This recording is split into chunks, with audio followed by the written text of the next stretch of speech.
Good afternoon, everybody, and welcome to the Research Council of Finland's session, Ask and Apply session on research security. Nice to see so many of you here this afternoon.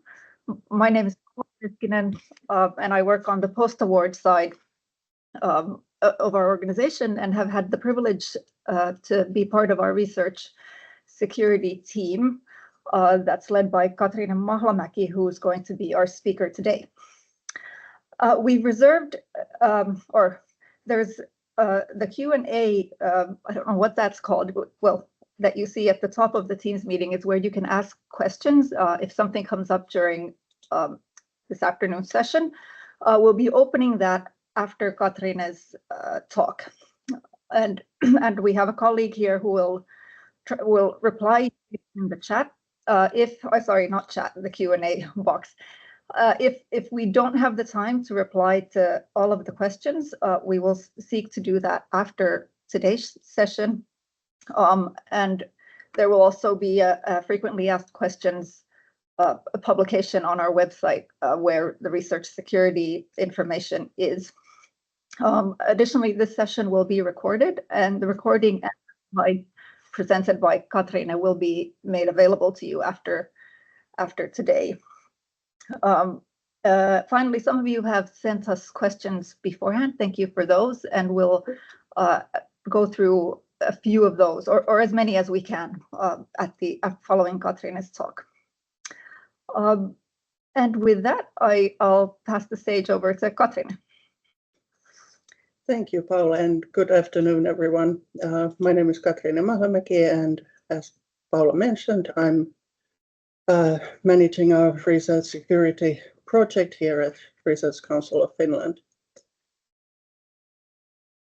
And to start off my presentation from our president, Paula Ehala, internationalization is not an option for Finland, but a necessity. And at the Research Council of Finland, we try to connect Finnish top expert with international networks, and we try to make Finland an attractive country for science together.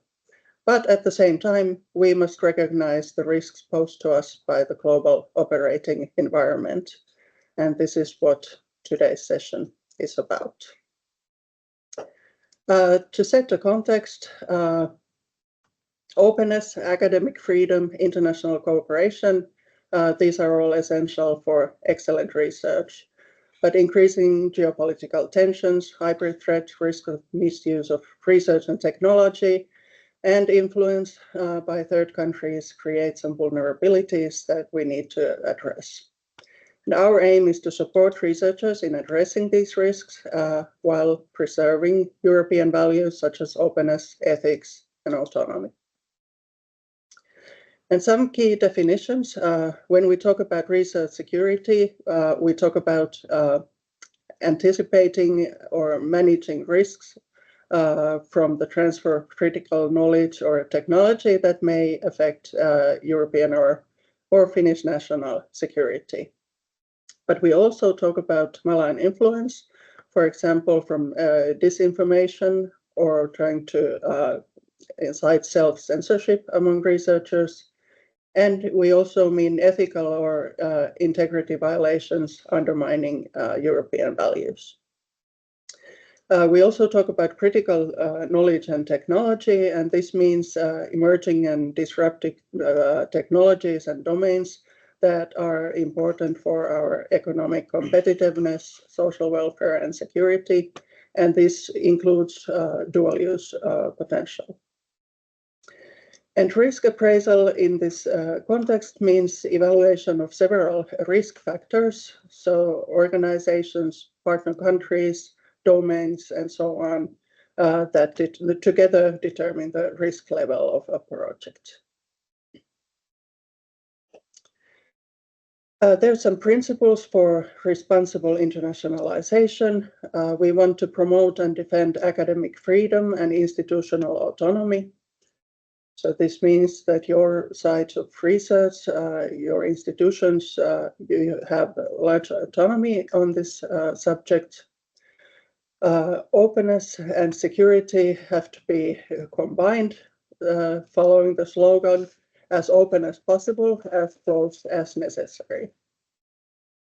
And we try to keep the measures proportional, so avoid undue burden on researchers, but also on us here at the Research Council. And we want to safeguard economic and national and European Union security, our values and integrity, but at the same time avoid protectionism or political misuse of research.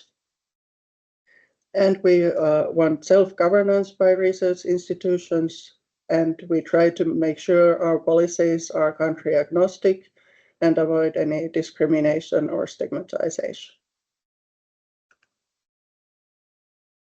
And we are here together, we as a research organization, and then you from research performing organizations. So our responsibility is to integrate research security into our application process. We provide you tools for risk profiling and due diligence, and then your responsibility is internal risk management, conducting the due diligence, protecting sensitive infrastructure and data, and building cybersecurity and a culture of security. You're also responsible for transparent disclosure of your funding sources and other affiliations, avoiding conflicts of interest and foreign dependencies.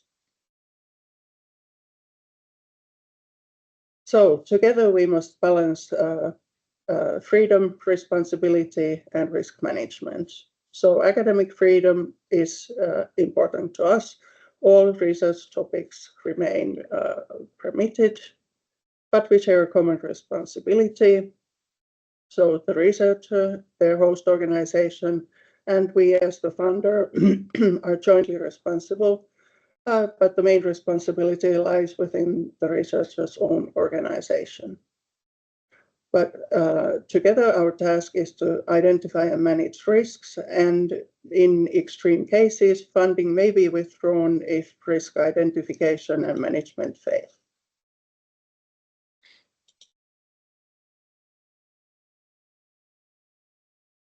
So the role of Research Council of Finland in strengthening research security is to incorporate risk assessment related to security threats into our funding process.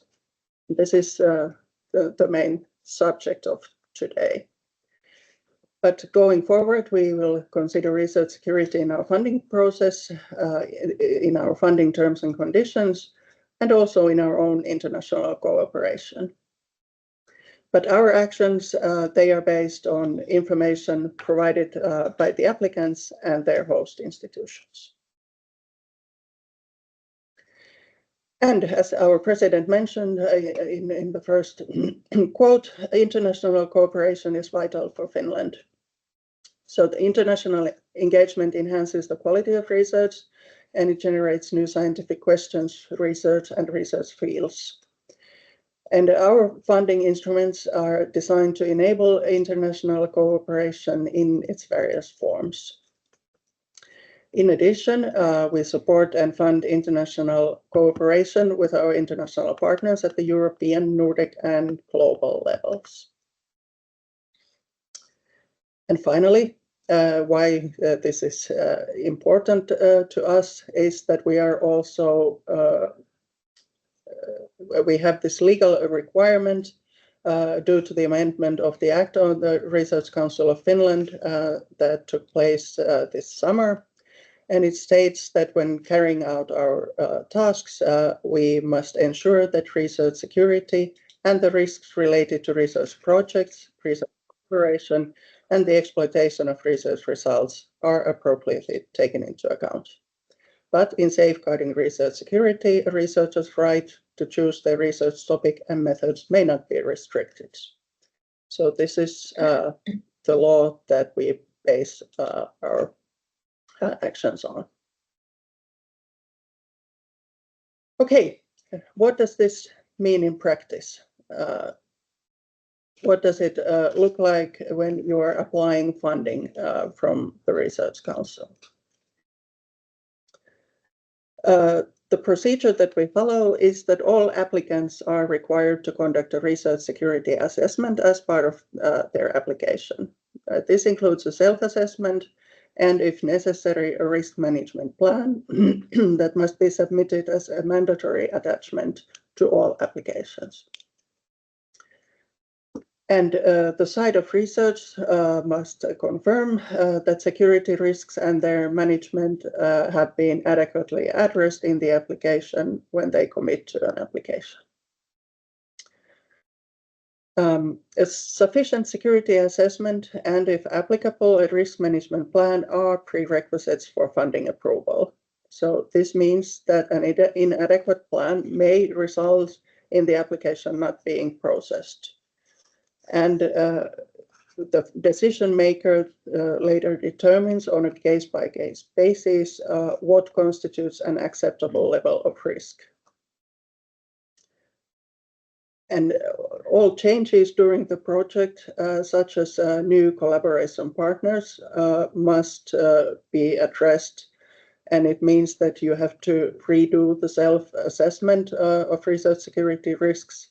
And if you notice changes in research security, then you must notify the Research Council of them. And here again, failure to report the changes to us may lead to suspension of payments or recovery of funds. And well, this sounds pretty strict, and this is maybe, let's say, our plan of how this will go in the future. For now, it's also new to us, so we are in this together with you. And in Winter Call 2026, we will not directly disqualify your application if your risk assessment is not sufficient.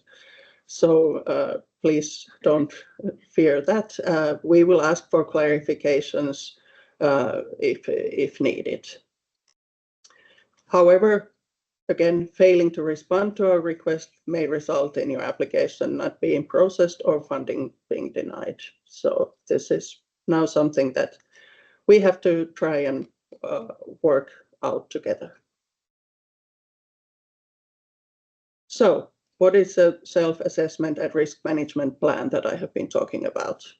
This plan it's a PDF questionnaire, and it consists of two parts. Part A is the security self-assessment, and part B is the risk management plan. Each applicant must fill in the self-assessment. So the section A, there are 4 questions, yes or no questions, and you have to answer all 4 of them. And here, please note, answering yes does not mean that you can't receive funding. It only means that you will have to clarify this issue in section B, the risk management plan. So if you answered any of the questions in section A with yes, then you need to answer the questions 1, 2, 3 in section B. And now let's look at what are we asking. So in section A on the research security self-assessment, the first question is about your collaborator. So you should know who you are collaborating with and what kind of risks are involved in the collaboration. So the question is, are there any collaborators, and this can be individuals or organizations, involved in the project that increase security risks? And this means that you have to do a bit of a background check on your collaborators. Is there reason to suspect, for example, that they are cooperating with the armed forces or governments of countries outside the EU in a manner that jeopardizes research security? And here, please note that cooperation is not possible if sanctions are imposed on the collaborator. So you should also be aware of the EU sanctions. And this is actually the only question, it's not even a question, it's just a note that the only collaboration partners that are forbidden are those who are sanctioned by the EU. So the sanctions can be for a country or for an organization or for an individual, and you should check those beforehand. If there are sanctions, then the collaboration is not allowed. If there are no sanctions, and there could be something risky with the collaborator, it doesn't mean that your application will be, or the funding will be denied. It just means you have to look really carefully into how you manage the risk. The second question, this is an easier one. It's about critical technologies.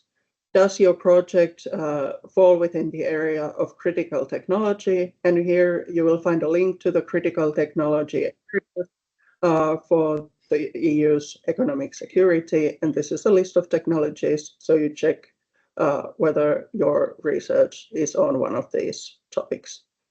And here again, please note, we'd love to fund research in the areas of critical technologies. Just we want you to know the risks involved and take these into account. Third question, dual use. Do the results of the project that you have presented in the application, do they have dual use potential, or does your project use equipment with dual use potential? So dual use means suitability for both military purposes and normal civilian use. And you can, for example, look at EU Commission's recommendation on research involving dual use items. There's also good instructions given by the Foreign Ministry on their export controls, but this is more written for companies, so it might not be so easily applicable to research projects.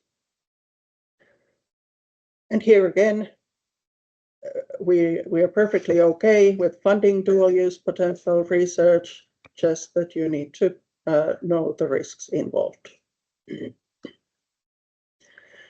And finally, any other risks in your research? There are several issues that can become a risk, and here are just a few examples. So is there in your project something or a collaborator maybe that might be restricting academic freedom? Is there political influence from a foreign government on your research? Is your partner perhaps going to use the research results in a way that restricts fundamental rights? Does your research involve sensitive personal data or large data sets? And then there's also respect for the rule of law or the protection of human rights in the collaborator country. And these are all issues you should be aware. Then if you answered yes to any of the previous 4 questions, then we'd like you to consider what kind of risk that creates and how you're going to address that. So first, briefly, describe the risks involved. For example, whether the research linked to these categories involves the transfer of information within or outside the European Union. We'd like you to assess the effects of the risk, so how significant the consequences of the risk are, and what is the probability that the risk will materialize.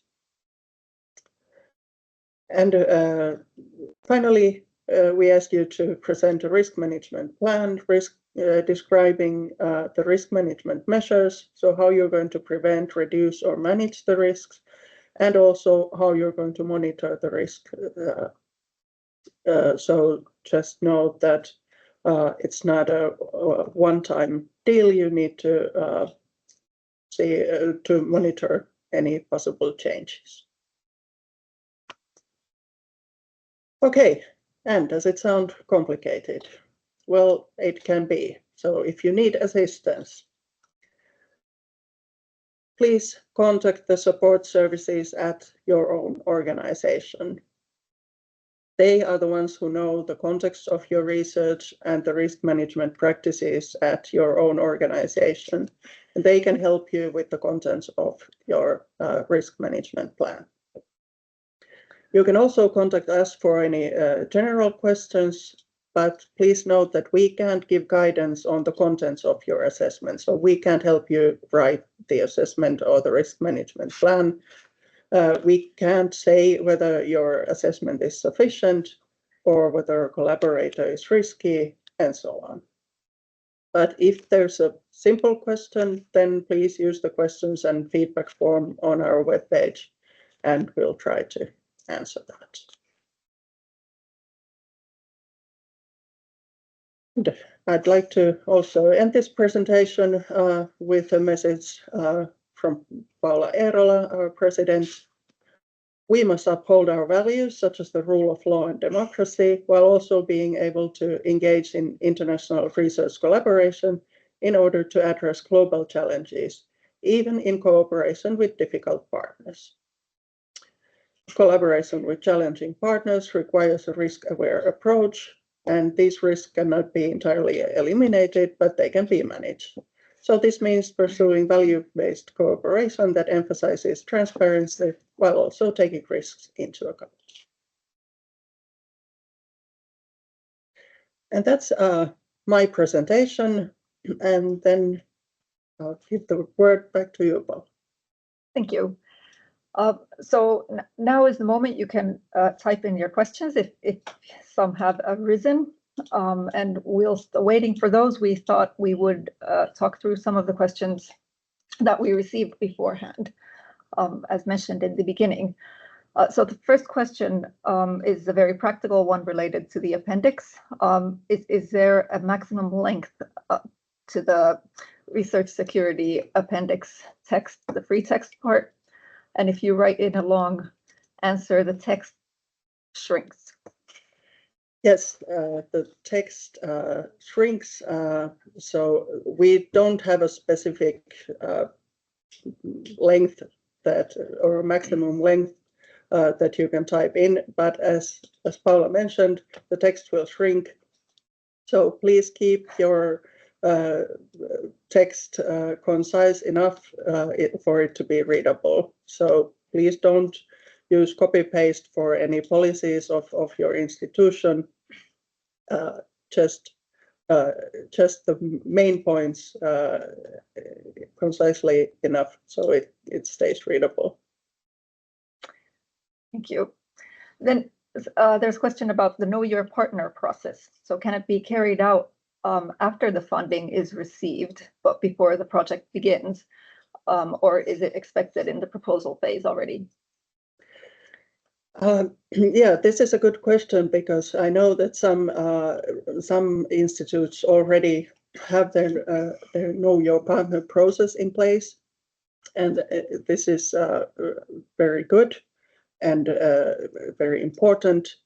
But some of these processes can be pretty extensive, so we don't require you to go through all of the Know Your Partner questions, for example, regarding legal representation of your collaboration institutes or the bank details and so on, so you can skip that part.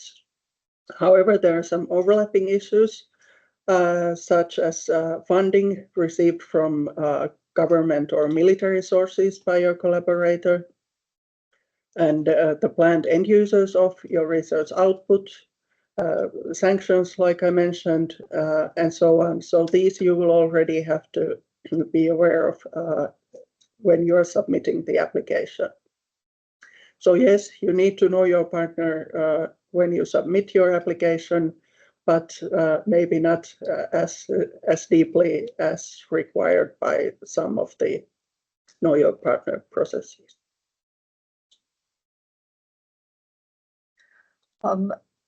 Then there's a question about how differences in different fields have been taken account in the preparation of our process. And more specifically that the risks are more apparent in some fields than others. So have the differences been taken into account? Yeah, this is a good question, and it's the research security should be considered in all research fields. So it's pretty obvious that technology research has clear security threats that are related with economic security, dual use questions, and so on. However, the questions about political influence on research, ethical violations undermining European values, and misinformation, and these apply to all fields of research, maybe especially to social sciences and humanities. Again, please check those, consider who you're collaborating with and what kind of government they are working under. Thank you. Okay, that next question has to do with sensitive data. And the question, before I give you the background, is how should risks with sensitive data be addressed? And the context of this is that if research is related to cybersecurity, and the data may include sensitive information related to confidential business information or critical infrastructure, how is the project evaluated in this regard? And the university ethics committees usually only cover things related to privacy and ethical treatment of human subject data. Okay, well, if your research deals with sensitive data, then you should pay special attention to who you are collaborating with. So what kind of access are you giving your collaborators to this sensitive data? And who else are they collaborating with who might be benefiting from access to this sensitive data? Thank you. Then there's a question about data management plans. So what are common weaknesses seen in data management plans? Okay, this is a good question because it gives me the opportunity to talk about the difference of the data management plan and the research security assessment. So the data management plan is something that we ask you to submit when you are accepting funding from us. So this only applies to funded projects, and the data management plan should include things like where the data will be stored, how it will be backed up, what kind of legal and ethical issues are related to sharing of data, where the data is made available after the project, and so on. But then the research security deals with more than just data management. So making sure that sensitive data is securely stored and accessible by all research collaborators is one part of research security. But in addition, you will need to consider possible dual use issues, your collaborators' affiliations and funding from the military or government, and use of the research results for purposes not stated in your research plan, and so on. So it's more extensive. It's not only about data management plan, but these two are interlinked. So part of the data management is very relevant also for research security. Thank you. And then our final question runs as follows. Why should the applicants be asked to perform the background check of their collaborators? How does this possibly lead to establishing a relationship based on trust and respect with major academic figures outside the EU? Well, I'll read this out. It's slightly long. So many of us researchers with technical and engineering backgrounds have chosen to work in the health and biosector to avoid industries with military links. So this is a stressful and unscientific practice to expect us to justify or ensure why or how entities will not use our methods and tools for other purposes. Yeah, this is something that relates very well with the Finnish culture of trusting other people. So we would very much like to trust that people will not do anything that they don't say that they will.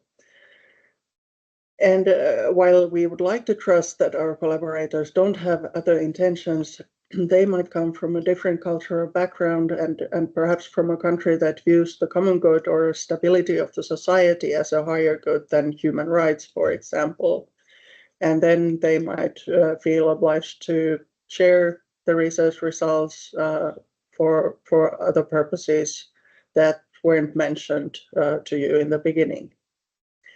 Being aware of such possible risk situations is a part of conducting international collaboration.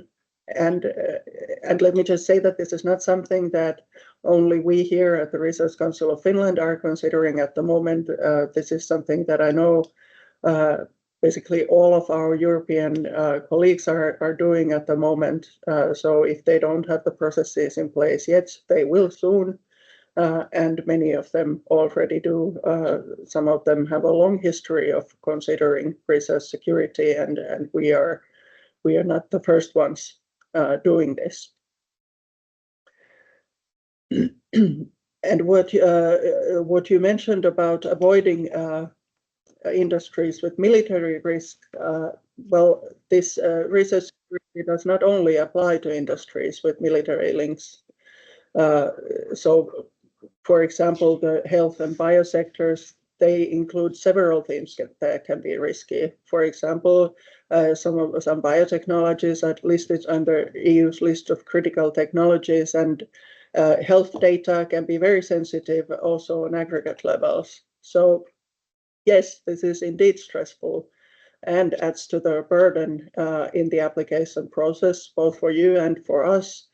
But it's also very important, and it should not be overlooked or taken lightly.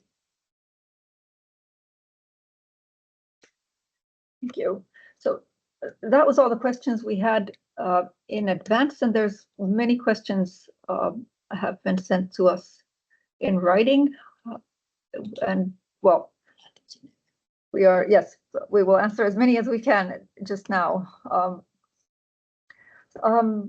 So one quick practical question that was in the chat was whether the panel reviewers will see the research security appendix. Yes, they will see the appendix. It's part of your application, so they receive one PDF that includes your anything on that you add to the SARA form, and then your research plan, and then there's your CV and your publication list and all the other appendices, and there's also this research security appendix. However, we don't ask the evaluators any questions about the research security plan. We instruct them by letting them know that this is something we require you to submit, but it's not part of the scientific evaluation. However, if they know or notice something that's maybe a cause of concern, then they can comment about it. So yes, they see it, but no, it's not part of the scientific evaluation. Thank you. Well, then related to the appendix, should each consortium partner fill in their own research security appendix, or does one appendix for the whole consortium suffice?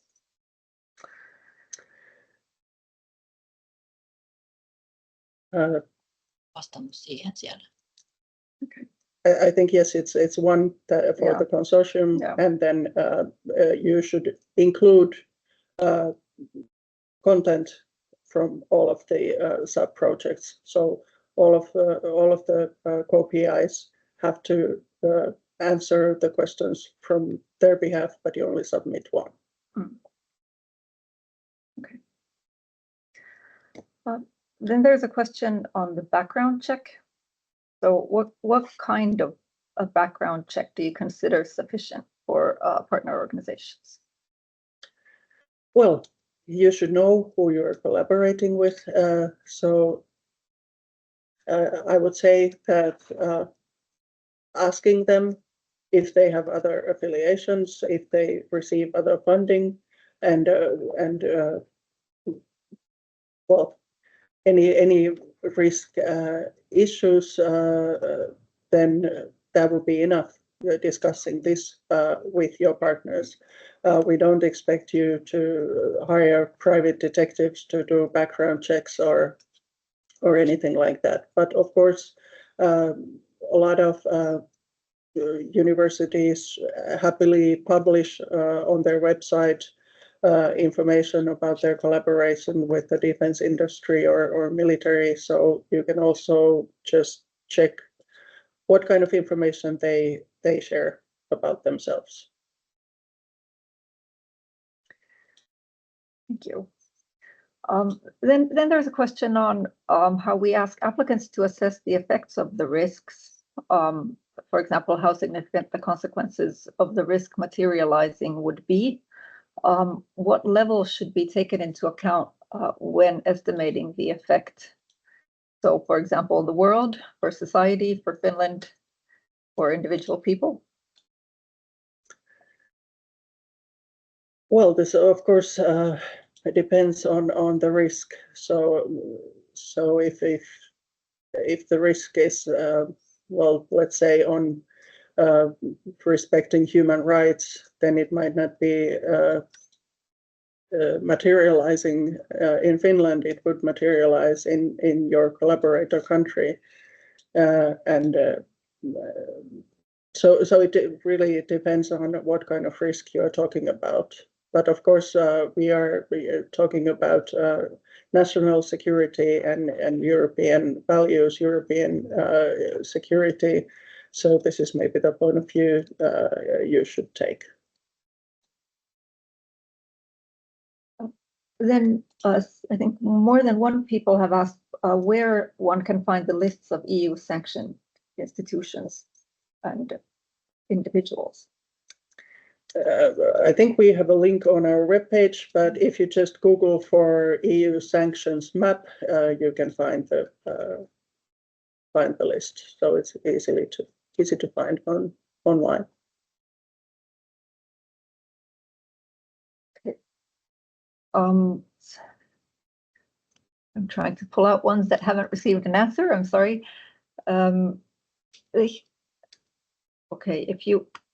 Okay, so there is a further question on the countries with sanctions, that if you open the link to the EU sanctions list, there are also, for example, USA and China on this list. So are all countries listed in the EU sanctions list excluded as collaborative countries? And this needs clarification. Yes, it's true. It's it's almost all of the countries in the world have some sort of sanctions imposed by the Union, but you need to dive a little deeper, and there's also specific information on what is sanctioned. So there are sanctions on really specific issues that usually are not relevant to research. So you need to just look into it deeper. But I can already say that with Russia and Belarus, everything is forbidden. So we don't fund any collaboration with them. With other countries, you need to look more into what kind of sanctions there are. They're usually on a specific theme or company or so on. Then there's a question regarding the self-assessment form. It is not fully clear whether any research dealing with critical technologies, for example, social sciences study of community perceptions of technologies, fall into this category. That's true. For if you are not sure then I would suggest that you just mark that yes, you deal with critical technologies, and then in the risk assessment plan, you describe what is the risk, and it's okay to say that there is no risk. We are only studying perceptions of technology, and it doesn't make the research risky. But you should also look at the risk of critical technologies. So they're pretty specific technologies. So perhaps the technologies you're dealing with are not even on the list. Thank you. Now I'm wondering if maybe if I continue, just as I mentioned, just studying critical technologies or something related to them does not mean that you would not be funded. So you will just need to describe what kind of risk that creates, or if it is a risk at all. So another example, we've had a question earlier whether studying drones but without international partners is a risk. And it probably isn't a big risk if you don't do it with international partners. So just the critical technology alone is not usually a risk. Okay. Then there's a follow-up question concerning Russia and Belarus. If all collaboration is prohibited, does this mean that projects dealing with these countries will not be funded? Or is it possible to proceed if the applicant relies on secondary data and does not foresee collaboration? Yes, that's a good clarification. So when I say that we don't fund any collaboration with Russia, it means that our funding cannot go to anyone who is affiliated with a Russian institution. So also a very important thing to notice, this does not apply to Russian citizens, except for those that are listed as individuals, but they are not doing research. So Russian citizens are okay when they work in Finnish institutions. We are very happy to fund them, and also any research about Russia if it does not involve collaboration with Russian institutions. Maybe slightly related to what you just said, there's a question which reads out, should individuals originally from sanctioned countries but currently working in a non-sanctioned country be mentioned in the report? Yeah, like I said, we don't care about the nationality of individuals working on your project if they're working for a Finnish or a research institute in another country. However, you should ask them if they have dual affiliations. So if they are also affiliated with a Russian institution, then no, it's not possible to fund. Then there's a question about dual use. Could you please clarify what devices we should consider as a dual use instrument? A usual PC that we use every day, in principle, can be used for military purposes. Well, is that also a dual use device, or what is the criteria? Well, that is a good question, and no, I can't answer that. It's true. If you consider it broadly enough, any technology can be dual use, and it's not only technology; it's also other results of your research that can have dual use potential. So I would encourage you to look at the lists that you can find, especially from the Foreign Ministry. They probably linked to these lists of dual use items. But like I said, it's really covers a lot. So just, well, how should I say? Try to consider like reasonable cases. So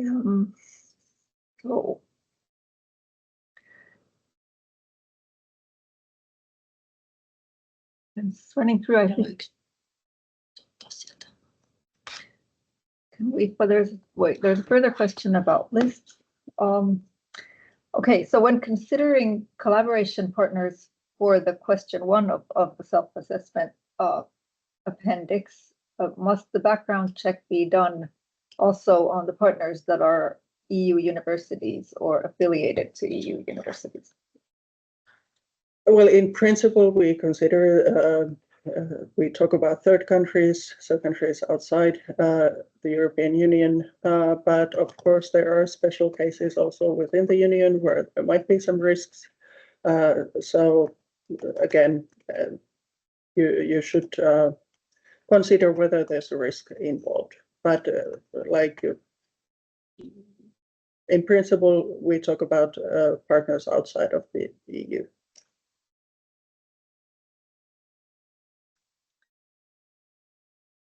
Okay.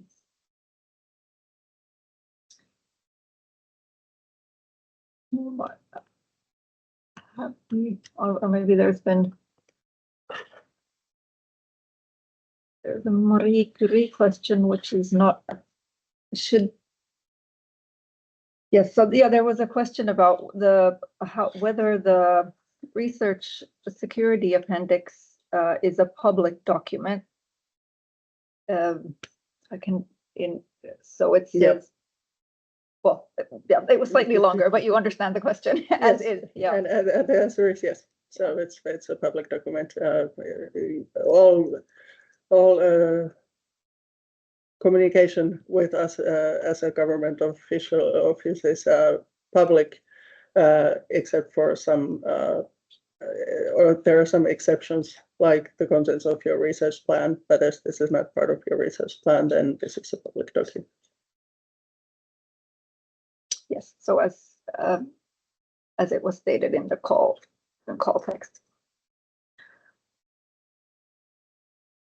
I think, unless my colleague opposes me, I think we have run through the vast majority. Yes. There's some Marie Curie questions which are maybe not scope here. Well, I guess if there's nothing further, my apologies if I'm missing something. We can finish up here, and do feel free to contact us through our help desk system. We will, as Katrina mentioned, this is new to us as well. So any ideas and thoughts on the process are also welcome. Well, the process is as is now for this winter call, but good to hear what was unclear, if something was unclear. And thank you for being here in such large numbers, and just once again that the recording and the frequently asked questions list will be made available in the very near future and can be found on our website when that's published. And with that, we finish up and wishing you all a good day. Bye-bye. Bye-bye.